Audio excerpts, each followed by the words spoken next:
Assalamualaikum warahmatullahi wabarakatuh. Saya Gilang Sitawlis, NIM 00209. Kali ini saya akan mempresentasikan hasil audit saya berjudul biaya overhead pabrik. Penggolongan biaya overhead pabrik. Pertama, penggolongan biaya overhead pabrik menurut sifatnya. Dalam perusahaan yang produksinya berdasarkan pesanan, biaya overhead pabrik adalah biaya produksi selain biaya bahan baku dan biaya tenaga kerja. Selain biaya tenaga kerja langsung, dan biaya-biaya produksi yang termasuk dalam biaya overhead pabrik dikelompokkan menjadi beberapa golongan berikut ini. 1. Biaya bahan penolong. Yang kedua, biaya reparasi dan pemeliharaan.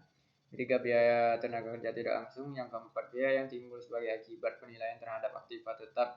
Dan biaya yang timbul sebagai akibat berlalunya waktu. 2. Pengulangan biaya overhead pabrik menurut perilakunya dalam hubungannya dengan perubahan volume kegiatan.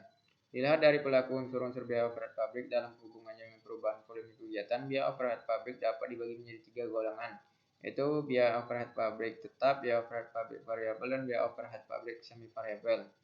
Yang ketiga, penggolongan biaya overhead pabrik menurut hubungannya dengan departemen. Selanjutnya, bila ditinjau dari hubungannya dengan departemen-departemen yang ada dalam pabrik, biaya overhead pabrik dapat digolongkan menjadi 2 kelompok, yaitu biaya overhead pabrik langsung departemen dan biaya overhead pabrik tidak langsung departemen. Penentuan tarif biaya overhead pabrik.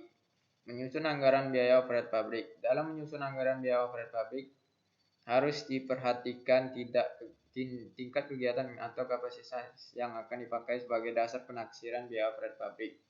1. Kapasitas teoritis, yaitu kapasitas pabrik atas suatu departemen untuk menghasilkan produk pada kecepatan penuh tanpa berhenti pada jangka waktu tertentu. Yang kedua, kapasitas normal, yaitu kemampuan perusahaan untuk memproduksi dan menjual produknya dalam jangka panjang.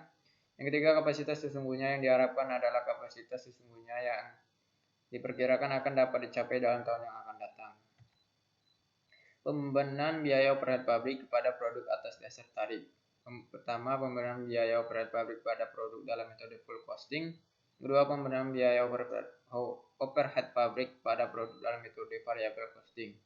Cara pengumpulan biaya overhead pabrik sesungguhnya. Biaya overhead pabrik yang sesungguhnya terjadi dikumpulkan untuk dibandingkan dengan biaya overhead pabrik yang dibebankan kepada produk atas dasar tarif yang ditentukan di muka.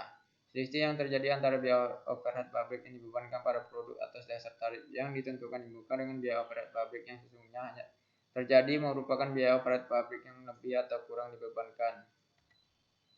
Perlakuan akuntansi terhadap selisih BOP.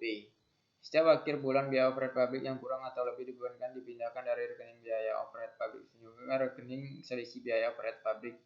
Rekening selisih biaya overhead pabrik dicantumkan dalam neraca sebagai beban yang ditangguhkan atau deferred credit. Hal ini dilakukan dengan alasan bahwa selisih biaya overhead pabrik yang terjadi dalam bulan tertentu akan diimbangi dengan selisih biaya overhead pabrik pada bulan berikutnya.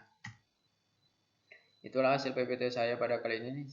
Saya mohon maaf apabila ada salah-salah kata. Saya akhiri. Wassalamualaikum warahmatullahi wabarakatuh.